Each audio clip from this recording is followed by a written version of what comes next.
Hey there, and welcome to this new segment that I actually don't even have a title for yet. But this is something for those here at Sunny Slope Church where I am going to choose an issue of the day, probably a current events type issue.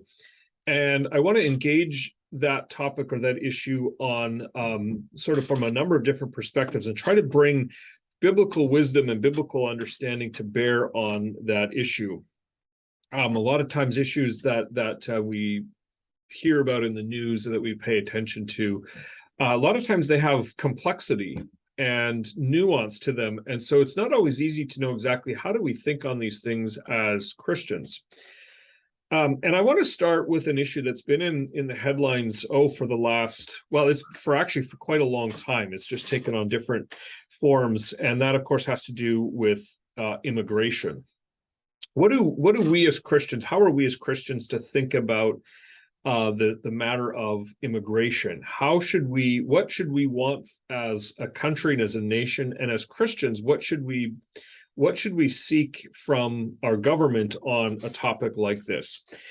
This recently came back into the headlines when kind of in a new way, because you had governors of southern states, places like Florida and Texas. I think even, I'm not positive, but I think Arizona did it as well, where they were busing immigrants to different states. So New York State, for example, is facing a massive influx of thousands of immigrants who have been relocated from Texas. They were bused from Texas into Florida, into New York.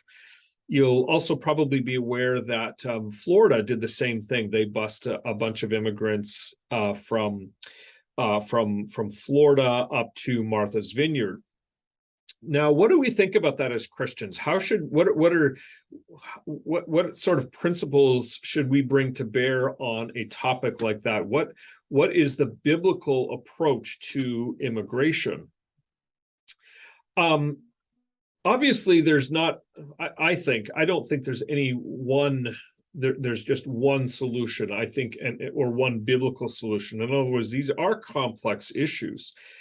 So let me lay out a couple of principles here that I think need to guide our understanding and our view and our approach towards these issues. The first is Old Testament. What does the Old Testament say? And of course, there's a number of passages that talk about welcoming in the stranger. So, for example, Leviticus 19, verse 34, and Deuteronomy 10, verse, I think it's 10, verse 10. Essentially, they say roughly the same thing. They require that the Israelites welcome in the alien and the stranger, because once upon a time, the Israelites, were also aliens and strangers.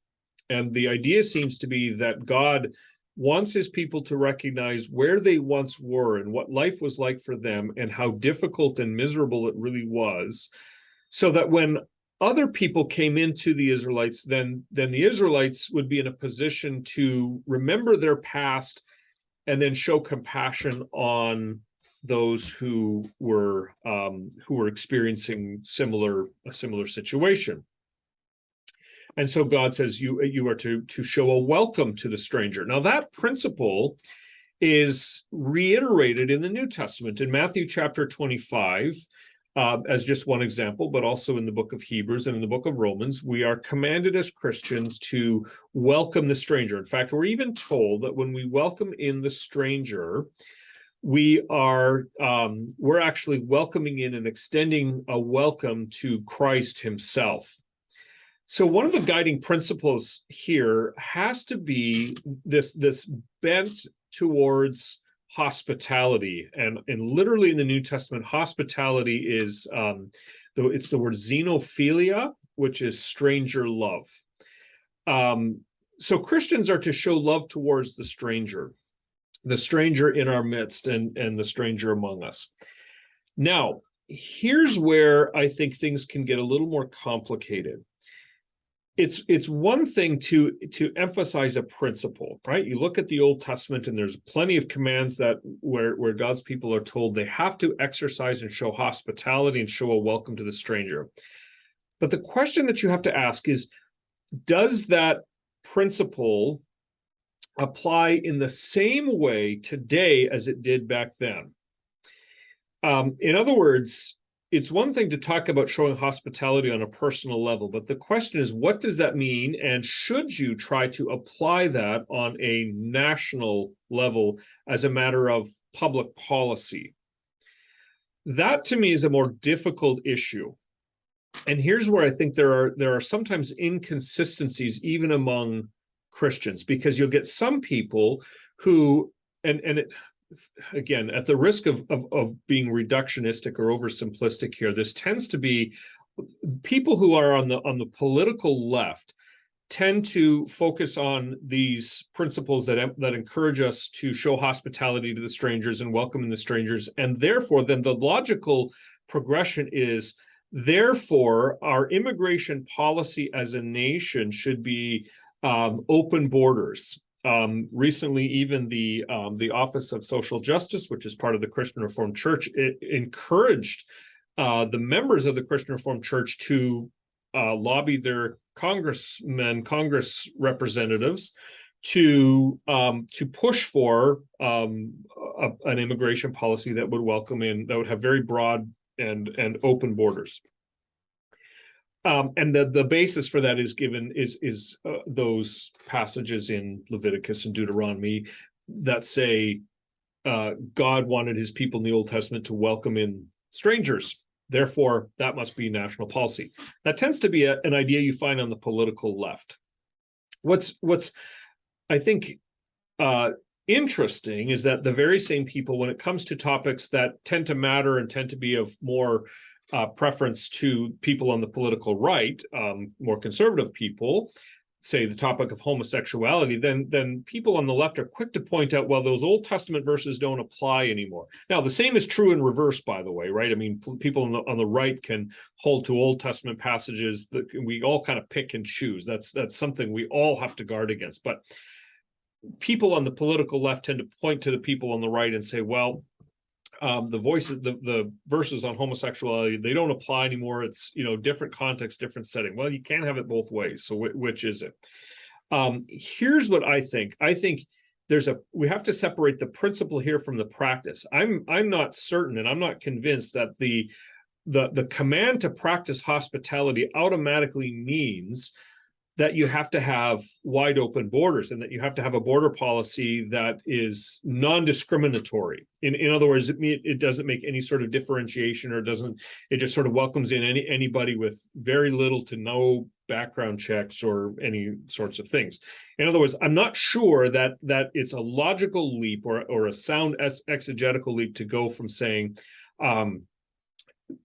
we must welcome the stranger, therefore our border policy must be completely open. I'm not saying it doesn't do that. I'm just saying I'm not saying that we shouldn't have an open policy. I'm saying that I'm not sure that that's a logical progression from the text to application. But here's what I do think it means. I think, number one, I think there's a principle there. So the principle is God's heart towards the stranger. And I think that's something that all Christians can and must. In fact, I don't think it's an optional thing. We have to show that welcome and hospitality towards a stranger. We have to be willing to welcome them in, especially as churches and as Christians. We have to, whenever we meet and encounter strangers, we have to be willing to show them hospitality and welcome. When it comes to immigration policy, I think there's times and culture change, and so you have to be sensitive to what does that look like? How do we actually apply good immigration policy? Every country in the world has some kind of way of monitoring who is coming and who is going.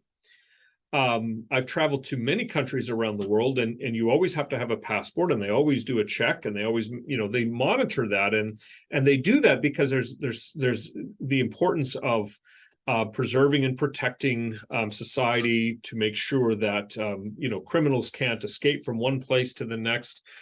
And of course, that's one of the differences between a nomadic culture like the Israelites were 2,000, 3,000, 4,000 years ago and our culture today. it's easier to have, say, welcome the stranger when you have nomadic land and people are just wandering here and there, and you don't have borders that are quite as clearly defined, and you don't have checkpoints and border crossings and so on.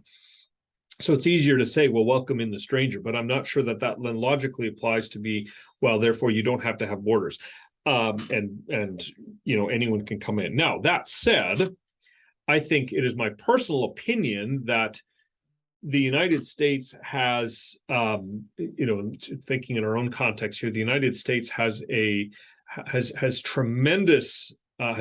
tremendously blessed. We have many freedoms and opportunities, and freedoms that many places around the world can only dream of. I think Scripture cautions us against a sort of exceptionalism, and that's a topic for a different video. But I think we're cautious about that. But I do think when you look at the freedoms that we do enjoy, though there are many of them. And biblically, another principle that I think comes to play is, what do you do with the good things that you've been given, right? And I think that's whether you're an individual or whether you're a group or whether you're a nation. What do you do with the blessings that you happen to enjoy? And I think one of the answers to that, I think the primary answer, is that you are to be generous with that. You are to be generous as you can possibly be. So I believe that the United States has to be generous in terms of our immigration policy. I think we have to do much to welcome in people from other countries who are looking to better their lives and to better their opportunities, to provide different freedoms and opportunities for their children. I think we ought to be as generous as we can with that. I believe that there's wisdom, and of course, I think necessity in not just a free-for-all. I think background checks, and then there's the question of fairness. Do you just let people who've lived here for 20 years? Do you just say automatic citizenship or a pathway to citizenship? That sounds appealing, but then what about the people who have not been able to get in because they're trying to come in lawfully, and so it takes them much longer? I mean, there seems to be there are questions there that you have to grapple with.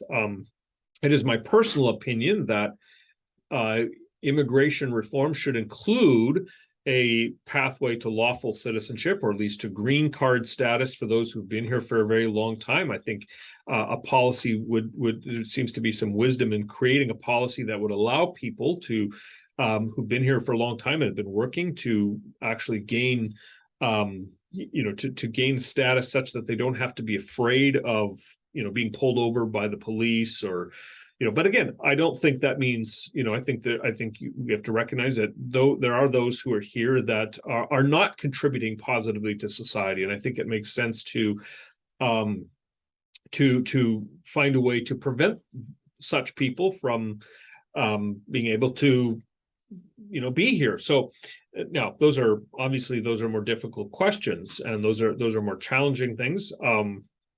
Challenging aspects to this question. I think one of the things, the whole, maybe to deal kind of a case study, the whole question of moving immigrants from, say, Texas or Florida up to New York or Martha's Vineyard in Massachusetts. It's sort of, I'm conflicted about that, because I think it has exposed a problem. On the one hand, there are those who talk all about the need for immigration reform and the need to welcome in migrants and strangers.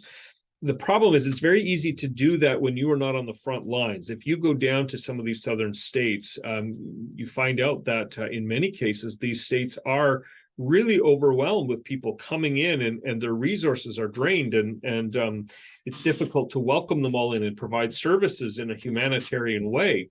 So I think if nothing else, one of the things this controversy has done is it sort of exposed this.